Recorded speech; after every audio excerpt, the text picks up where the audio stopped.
Hello everyone, আসসালামু আলাইকুম। আজকে আমি তৈরি করব খুবই সিম্পল এবং মজার একটি নাস্তা। তো এই নাস্তাটি তৈরি করতে লাগবে আমাদের সামান্য কিছু উপকরণ আর একটি মাত্র ডিম। এই নাস্তাটি আপনারা বাচ্চাদের টিফিনে কিংবা বিকেলে চায়ের আড্ডায় খুবই সহজে তৈরি করে নিতে পারবেন।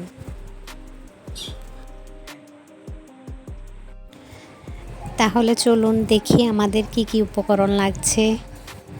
আমি প্রথমেই নিয়ে নিচ্ছি একটি ডিম, এর মধ্যে চিনি দিচ্ছি 1/4 কাপ। আপনারা একটু মিষ্টি বেশি খেতে চাইলে সামান্য একটু বাড়িয়ে দেবেন। তো এটাকে খুব ভালো করে বিট করে নেব যাতে চিনিটা আস্ত না থাকে, একদম চিনি গলে যাওয়া পর্যন্ত বিট করে নেব। লবণ দিচ্ছি 1 চিমটি বা পরিমাণ মতো। এটাকে আবার একটু নেড়ে চেড়ে নিলাম।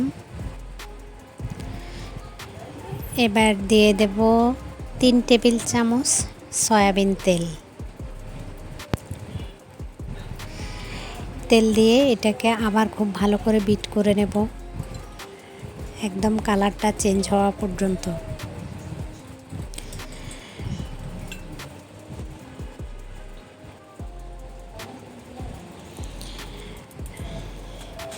এবার দিয়ে দিলাম 1/2 চা চামচ বেকিং পাউডার।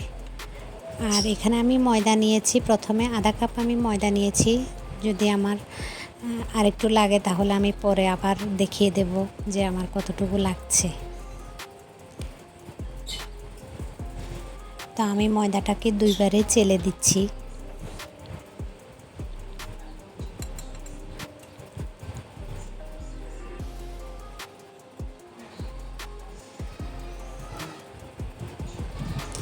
ময়দাটা মেশানোর পর আমার কাছে মনে হচ্ছে যে আমার আরেকটু ময়দা লাগবে, যে একটু পাতলা হয়ে গেছে। তো আমি আরও 1/4 কাপের মতো দিয়েছি, তার মানে আমার মোট লেগেছে 1/3 কাপ।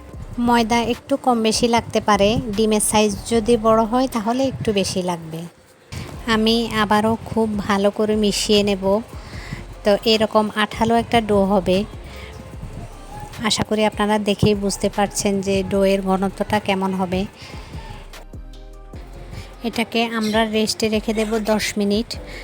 10 মিনিট পর দেখেন আমার ডোটা অনেকটা টাইট একটা ডো হয়ে গিয়েছে।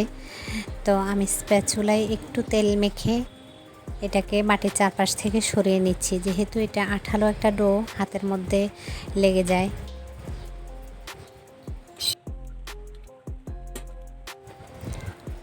আমি 2 হাতে তেল মেখে নিয়েছি। এবার পছন্দ মতো শেপ করে এটা আমরা তেলের মধ্যে ভেজে নেব। তো এখানে আমি আরেকটা কথা বলি, এখানে আপনি যখন এটা শেপ করতে যাবেন একটু লিকুইড মনে হবে বা নরম মনে হবে, তো ভয় পাওয়ার কিছু নেই। আপনি যদি 10 মিনিট না রেখে আপনি 15 থেকে 20 মিনিট রাখেন, যত সময় রাখবেন তত আপনার ডোটা টাইট হয়ে যাবে, তত আপনার হাতে লাগবে না। ছোট্ট একটা টিপস, আপনি যখন নাস্তাগুলো তৈরি করবেন তখন অল্প করে ডো হাতে নেবেন, কারণ হচ্ছে এগুলো যখন আমরা তেলে দেব ফুলে দ্বিগুণ হয়ে যাবে। তা আমি উল্টে পাল্টে গোল্ডেন ব্রাউন করে ভেজে নিচ্ছি।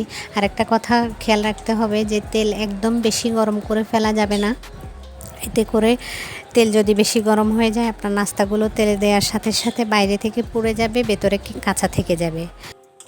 অল্প থেকে মাঝারি আছে গোল্ডেন ব্রাউন করে ভাজতে হবে। তো আশা করি আজকের রেসিপিটি হয়তো আপনাদের কাছে ভালো লেগেছে। যদি ভালো লেগে থাকে তাহলে লাইক, কমেন্টস, শেয়ার করবেন।